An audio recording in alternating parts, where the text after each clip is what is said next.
please click on this subscribe button and do not forget to press this bell button to get all notification of my new। Shravan सोमवार की व्रत कथा। कथा के अनुसार अमरपुर नगर में एक धनी व्यापारी रहता था। दूर दूर तक उसका व्यापार फैला हुआ था। नगर में उस व्यापारी का बड़ा मान सम्मान था। इतना सब कुछ होने के बावजूद वह अंतर्मन से बहुत दुखी रहता था, क्योंकि उस व्यापारी का कोई पुत्र नहीं था। दिन रात उसे यही चिंता सताती रहती थी। उसकी मृत्यु के बाद उसके इतने बड़े व्यापार और धन संपत्ति को कौन संभालेगा। पुत्र पाने की इच्छा से वह व्यापारी प्रति सोमवार भगवान शिव की व्रत पूजा किया करता था। सायंकाल को व्यापारी शिव मंदिर में जाकर भगवान शिव के सामने घी का दीपक जलाया करता था। उस व्यापारी की भक्ति देखकर एक दिन पार्वती ने भगवान शिव से कहा, हे प्राणनाथ, यह व्यापारी आपका सच्चा भक्त है। कितने दिनों से यह सोमवार का व्रत और पूजा नियमित कर रहा है। भगवान, आप इस व्यापारी की मनोकामना अवश्य पूर्ण करें। भगवान शिव ने मुस्कुराते हुए कहा, हे पार्वती, इन संसार में सबको उसके कर्म के अनुसार फल की प्राप्ति होती है। प्राणी जैसा कर्म करते हैं वैसा ही फल उन्हें प्राप्त होता है। इसके बावजूद पार्वती जी नहीं मानी। उन्होंने आग्रह करते हुए कहा, नहीं प्राणनाथ, आपको इस व्यापारी की इच्छा पूरी करनी ही पड़ेगी। यह आपका अनन्य भक्त है। प्रति सोमवार आपका विधिवत व्रत रखता है और पूजा अर्चना के बाद आपको भोग लगाकर एक समय भोजन ग्रहण करता है। आपको इसे पुत्र प्राप्ति का वरदान देना ही होगा। पार्वती का इतना आग्रह देखकर भगवान शिव ने कहा, तुम्हारे आग्रह पर मैं इस व्यापारी को पुत्र प्राप्ति का वरदान देता हूँ, लेकिन इसका पुत्र 16 वर्ष से अधिक जीवित नहीं रह पाएगा। उसी रात भगवान शिव ने स्वप्न में उस व्यापारी को दर्शन देकर उसे पुत्र प्राप्ति का वरदान दिया और उसे यह भी बताया कि वह पुत्र केवल 16 वर्ष तक ही जीवित रहेगा। भगवान के वरदान से व्यापारी को खुशी तो हुई, लेकिन पुत्र की अल्पायु की चिंता से उस खुशी को नष्ट कर दिया। व्यापारी पहले की तरह सोमवार का विधिवत व्रत करता रहा। कुछ महीने पश्चात उसके घर अति सुंदर पुत्र उत्पन्न हुआ। पुत्र जन्म से व्यापारी के घर में खुशियां भर गई। बहुत धूमधाम से पुत्र जन्म का महोत्सव मनाया गया। व्यापारी को पुत्र जन्म की अधिक खुशी नहीं हुई, क्योंकि उसे पुत्र की अल्पायु के रहस्य का पता था। यह रहस्य घर में किसी को मालूम नहीं था। विद्वान ब्राह्मणों ने उस पुत्र का नाम अमर रखा। जब अमर 12 वर्ष का हुआ तो शिक्षा के लिए उसे वाराणसी भेजने का निश्चय हुआ। व्यापारी ने अमर के मामा दीपचंद को बुलाया और कहा कि अमर को शिक्षा प्राप्त करने के लिए वाराणसी छोड़ाओ।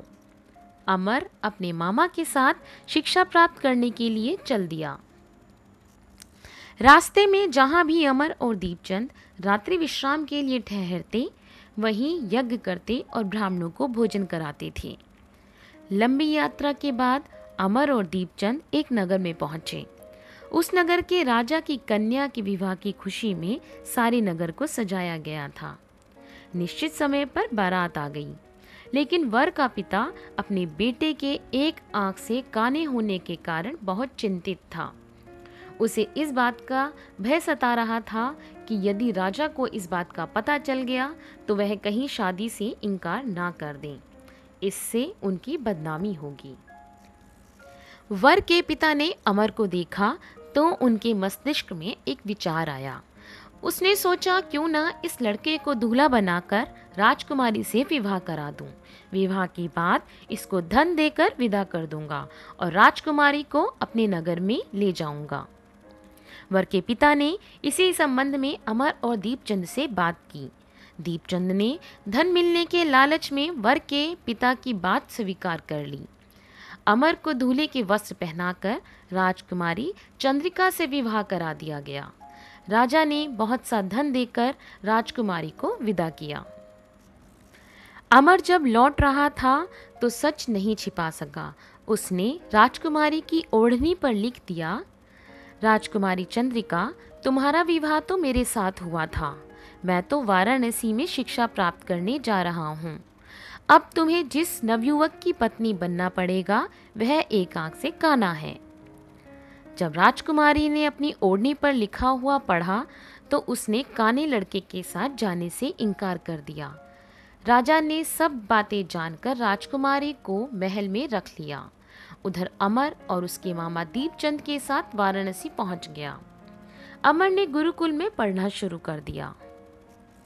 जब अमर की आयु 16 वर्ष पूरी हुई तो उन्होंने एक यज्ञ किया।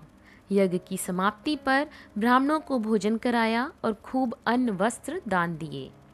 रात को अमर अपने शयन कक्ष में सो गया। शिव के वरदान के अनुसार शयनावस्था में ही अमर के प्राण पखेरु उड़ गए। सूर्योदय पर मामा अमर को मृत देखकर रोने पिटने लगा। आसपास के लोग भी एकत्र होकर दुख प्रकट करने लगे।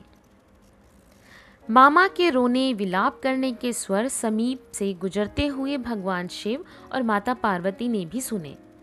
पार्वती जी ने कहा भगवान से, प्राणनाथ, मुझसे इसके रोने का स्वर सहन नहीं हो सका। आप इस व्यक्ति का कष्ट दूर करें।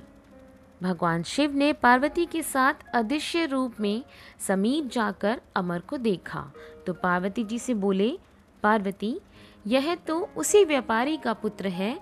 मैंने इसे 16 वर्ष की आयु का वरदान दिया था। इसकी आयु तो पूरी हो गई। पार्वती जी ने फिर भगवान शिव से निवेदन किया, हे प्राणनाथ, आप इस लड़के को जीवित करें, नहीं तो इसके माता पिता पुत्र की मृत्यु के कारण रो रो कर प्राणों का त्याग कर देंगे।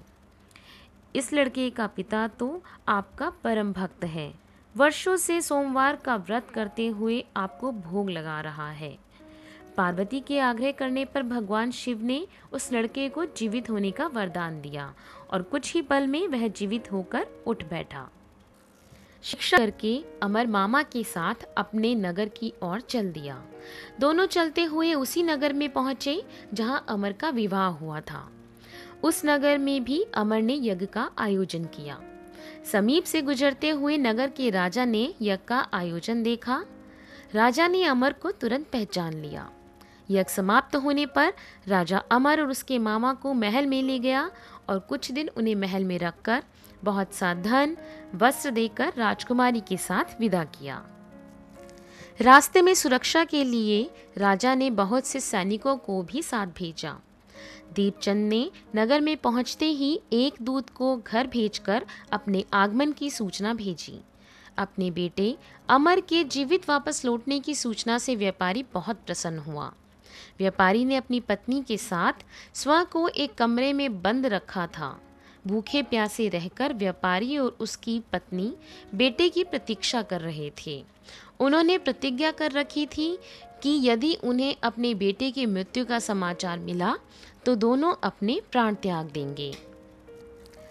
व्यापारी अपनी पत्नी और मित्रों के साथ नगर के द्वार पर पहुंचा। अपने बेटे के विवाह का समाचार सुनकर पुत्रवधू राजकुमारी चंद्रिका को देखकर उनकी खुशी का ठिकाना न रहा।